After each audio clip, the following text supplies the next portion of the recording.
ओम शांति। आइए सुनते हैं आज के 9 जुलाई 2021 के साकार महावाक्य।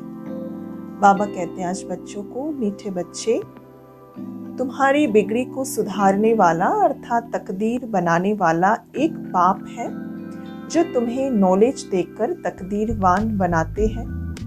प्रश्न, तुम बच्चों के इस रूहानी भट्टी का एक कायदा कौन सा है? उत्तर, रूहानी भट्टी में अर्थात याद की यात्रा में बैठने वालों को कभी भी इधर उधर के ख्यालात नहीं चलाने हैं, एक बाबा को याद करना है। अगर बुद्धि इधर उधर भटकती है तो झुटका खाते रहेंगे, उबासी देंगे, इससे वायुमंडल खराब होता है, अपना ही नुकसान करते हैं। गीत दिल का सहारा टूट ना जाए। ओम शांति। मीठे मीठे रूहानी बच्चों ने ये गीत के 2 अक्षर सुने, बच्चों को सावधानी मिलती है। इस समय जो भी है सबकी तकदीर बिगड़ी हुई है, सिवाय तुम ब्राह्मणों के। तुम्हारी यह बिगड़ी से सुधर रही है। बाबा को कहा जाता है तकदीर बनाने वाले। तुम जानते हो शिव बाबा कितना मीठा है, बाबा अक्षर बड़ा मीठा है। बाबा से सब आत्माओं को वर्षा मिलता है, लौकिक बाप से बच्चों को वर्षा मिलता है, बच्ची को नहीं। यहाँ तो बच्चा बच्चे सब वर्षे के हकदार हैं। बाप पढ़ाते हैं आत्माओं को अर्थात अपने बच्चों को। आत्मा समझती है कि हम सब ब्रदर्स हैं, बरोबर ब्रदरहुड कहा जाता है ना। एक भगवान के बच्चे हैं, फिर इतना लड़ते झगड़ते क्यों? सब आपस में लड़ते ही रहते हैं। अनेक धर्म, अनेक मत हैं। और मुख्य बात तो रावण राज्य में लड़ाई ही चलती है, क्योंकि विकारों की प्रवेशता है। काम विकार पर भी कितना लड़ाई झगड़ा होता है। ऐसे बहुत राजाओं ने लड़ाई की है, काम के लिए बहुत लड़ते हैं, कितने खुश होते हैं। कोई के साथ दिल होती है तो उनको मार भी देते हैं। काम महाशत्रु है। क्रोध वाले को तो क्रोधी ही कहेंगे, लोभ वाले को लोभी कहेंगे, लेकिन जो कामी हैं उनके बहुत नाम रखे हैं। इसलिए कहा जाता है अमृत छोड़ विष काहे को खाए। शास्त्रों में अमृत नाम लिख दिया है, दिखाते हैं सागर मंथन किया तो अमृत निकला। कलश लक्ष्मी को दिया, कितनी कहानियां हैं। इसमें भी बड़े ते बड़ी बात है सर्वव्यापी की। गीता का भगवान कौन और पतित पावन कौन? प्रदर्शनी में मुख्य इन्हीं चित्रों पर समझाया जाता है। पतित पावन ज्ञान का सागर और उनसे निकली हुई ज्ञान गंगाएं, पानी की नदी है वह सागर। पतित पावनी, कितनी अच्छी अच्छी बातें बाबा समझाते। बाबा बैठ समझाते, मीठे बच्चों तुमको किसने पावन बनाया? पानी की नदी ने, ये नदी वाले पानी ने, या फिर परमात्मा ने? किसने बनाया तुम्हें पावन? बिगड़ी को सुधारने वाला कौन है? पतित पावनी कब आते हैं?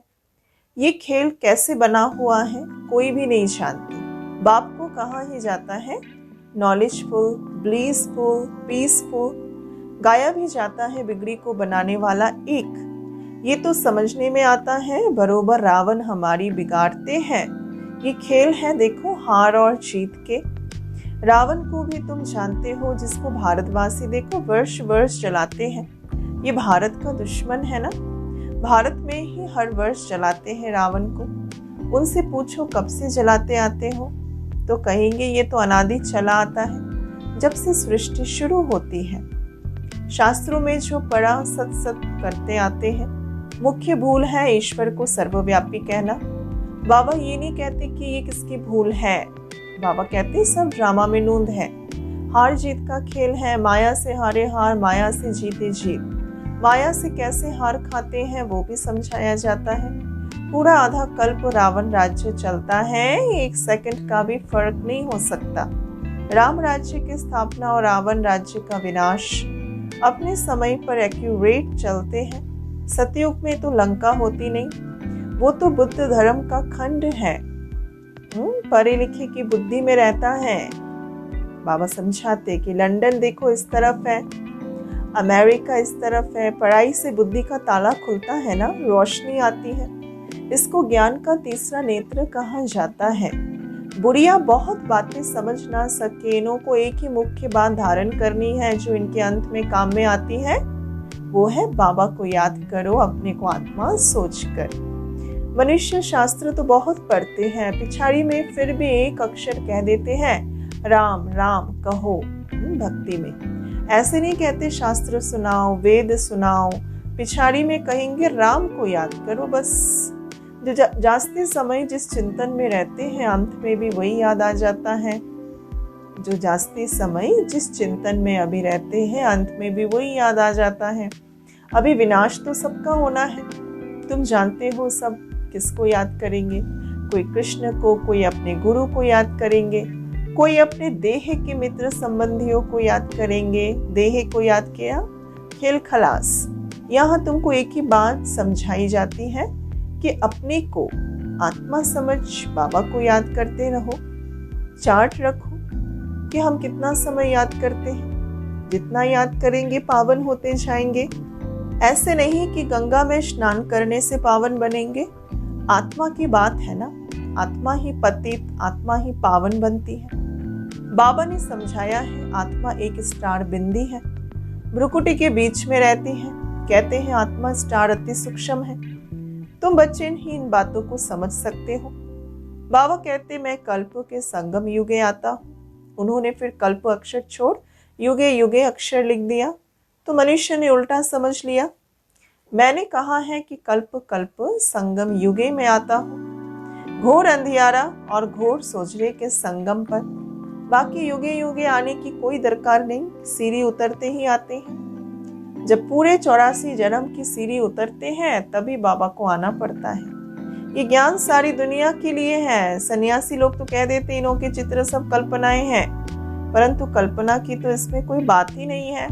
ये सबको समझाया जाता है, नहीं तो मनुष्य को कैसे पता पड़े, इसलिए ये सारे चित्र बनाए गए हैं। ये प्रदर्शनी देश देशांतर में ढेर होती रहेगी। बाबा कहते बहुत भारतवासी बच्चे हैं, है तो सब बच्चे ना, अनेक धर्मों का ये झार है। बाबा बैठ समझाते ये सब कामचिता पर बैठकर जल मरे हैं। सतयुग में जो पहले पहले आते हैं वही फिर पहले पहले द्वापर से लेकर कामअग्नि में जलते हैं, इसीलिए काले हो गए। अभी सबकी सदगति होनी है, तुम निमित्त बनते हो, तुम्हारे पिछाड़ी सबकी सदगति होनी है।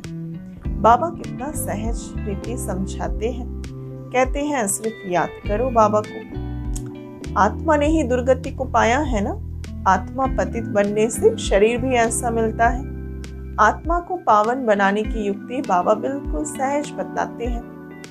त्रिमूर्ति के चित्र में देखो, ब्रह्मा का चित्र देख मनुष्य हाय हाय मचा देते। इनको ब्रह्मा क्यों कहते हैं? ब्रह्मा तो सूक्ष्म वतनवासी देवता है, ये कहाँ से आया? तो ब्रह्मा बाबा के चित्र देखकर मनुष्य क्या क्या सोच लेते। बाबा समझाते देखो ये दादा तो नामी ग्रामी था ना। अखबारों में भी सब जगह पढ़ा था कि एक जौहरी कहता है मैं श्री कृष्ण हूँ, हमको 16,108 वाणियाँ चाहिए। तो उस समय अखबार पढ़कर बड़ा हंगामा मच गया था। अब एक एक से माथा बाबा समझाते कौन मारेगा, इतने ढेर मनुष्य हैं। आबू में भी कोई आते हैं, उनको झट कहते हैं अरे ब्रह्मा कुमारियों के पास जाते हो, वो तो जादू कर देती है, स्त्री पुरुष को भाई बहन बना देती है। लंबी चौड़ी बात बताकर माथा औरों का खराब कर देते हैं। बाबा कहते तुम मुझे ज्ञान सागर ऑलमाइटी अथॉरिटी कहते हो।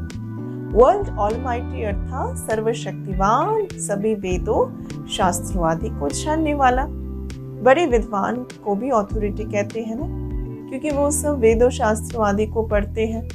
फिर बनारस में जाकर टाइटल लेकर आते हैं। महोपाध्याय, श्री श्री 108 सरस्वती, ये सारे टाइटल्स वहाँ ही मिलते हैं बनारस में। जो बहुत होशियार होते हैं उनको बड़े टाइटल्स मिलते हैं। शास्त्रों में जनक के लिए गाया हुआ है, उसने कहा कि सच्चा ब्रह्म ज्ञान कोई आकर हमको सुनाए। अब ब्रह्म ज्ञान तो है नहीं, बातें सारी यहाँ की हैं। कहानी बड़ी बना दी है। शंकर पार्वती की भी कहानी लिखी हुई है, कितनी कहानियां बैठ बनाई हैं। बातें बाबा ने कहा सारी संगम की ही है, बाकी भक्ति में तो सारे कहानियां बनाई है। शंकर ने कहते हैं पार्वती को कथा सुनाई, वास्तव में तो था शिव, उन्होंने फिर शंकर पार्वती का नाम दे दिया। भागवत आदि में ये सब इस समय की बातें हैं। फिर कहानी में बताते हैं उनको ख्याल आया राजा को ये ज्ञान जाकर दूं। बाबा भी समझाते, राजाओं को जाकर ये ज्ञान दो, अर्थात बड़े बड़े आदमियों को ये ज्ञान दो। तुम ही सूर्यवंशी थे, कहो फिर चंद्रवंशी, वैश्य, शूद्रवंशी बने हो तुम। तुम्हारी राजधानी अब चट हो गई।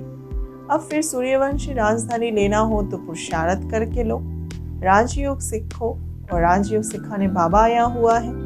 फिर आकर बेहद का स्वराज्य लो। राजाओं के पास भी बहुत चिट्ठियां जाती हैं, फिर उनको मिलती थोड़ी ही है। उनकी प्राइवेट सेक्रेटरी चिट्ठियां देखते हैं, कितनी चिट्ठियां फेंक देते। कोई में ऐसी जरूरी बात होती है तो उनको दिखा देते। कहते हैं, शास्त्रों में लिखा है कि अष्टवक्र ने जनक को सेकंड में जीवन मुक्ति का साक्षात्कार कराया था। ये अभी की बात है। अब बाबा कितना अच्छी तरह बैठ तुम्हें समझाते। जो समझने वाले नहीं हैं वो यहाँ वहाँ इधर उधर देखते रहेंगे। बाबा झट समझ जाते हैं, उनकी बुद्धि में कुछ नहीं बैठता। बाबा चारों तरफ देखते भी हैं, सभी अच्छी तरह सुनते हैं। इनकी बुद्धि कहाँ बाहर तो नहीं भटकती, उबासी देते रहते। ज्ञान बुद्धि में नहीं बैठेगा तो झुटके खाते रहेंगे, नुकसान हो जाता है। कराची में इन बच्चों की भट्टी थी ना पहले, कोई झुटका खाता था तो फिर झट बाहर निकाला जाता था। उस समय बाबा के सामने बैठकर कोई झुटका खाते थे तो बाबा फौरन उनको समझाते थे। तो बाबा कहते, कोई झुटका खाते थे तो फौरन उनको क्लास से बाहर निकाला जाता था। अपने ही बैठते थे, बाहर का कोई अन्य नहीं आते थे। अपने ही ज्ञान में चलने वाले बच्चे बैठते थे। शुरू में इन्हों का बड़ा पार्ट चला, लंबी हिस्ट्री है शुरू की। शुरू में तो बाबा समझाते कि बच्चियां बहुत ध्यान में जाती थी। अभी तक भी कहते कि जादू है। परमपिता परमात्मा को जादूगर कहते हैं। शिव बाबा देखते हैं इनका बहुत प्रेम है तो देखने से ही झट ध्यान में चले जाते। वैकुंठ तो भारतवासियों को बहुत प्यारा है। कोई मरता है तो भी कहते हैं ना, वैकुंठवासी हुआ, स्वर्गवासी हुआ। अभी ये तो है नरक, सब नरकवासी हैं। तब तो कहते हैं फलाना स्वर्गवासी हुआ, परंतु स्वर्ग में तो कोई जाता ही नहीं। अभी सिर्फ तुम जानते हो कि हम स्वर्गवासी थे, फिर 84 जन्म लेकर नरकवासी बने। अभी फिर हमें स्वर्गवासी बनना है।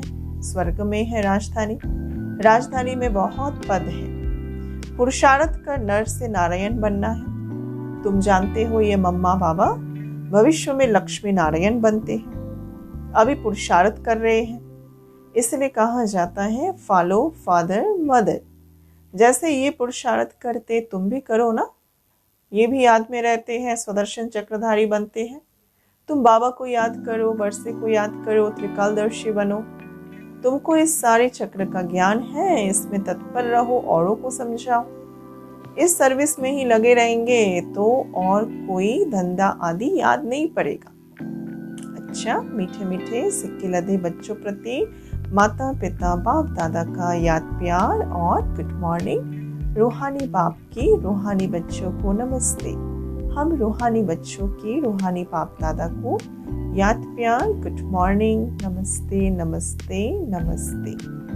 धारणा करनी है। पहला, सतयुग में ऊंच पद पाने के लिए माता पिता को पूरा पूरा फॉलो करना है, उनके समान पुरुषार्थ करना है, सेवा में तत्पर रहना है, एकाग्र होकर पढ़ाई करनी है, याद का सच्चा सच्चा चार्ट रखना है, अपने को आत्मा समझ बाबा को याद करना है, देह व देहधारियों को याद नहीं करना है।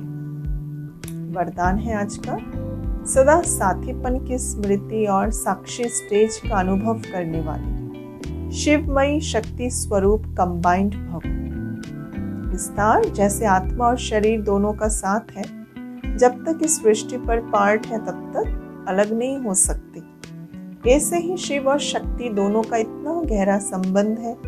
जो सदा शिवमयी शक्ति स्वरूप में स्थित होकर चलते, उनकी लगन में माया विघ्न नहीं डाल सकती। वे सदा साथीपन का और साक्षी स्टेज का अनुभव करते हैं। ऐसे अनुभव होता है जैसे कोई साकार में साथ में हो। आज का श्लोगन, निर्विघ्न और एकरस स्थिति का अनुभव करने के लिए एकाग्रता का अभ्यास करो। अच्छा, ओम शांति।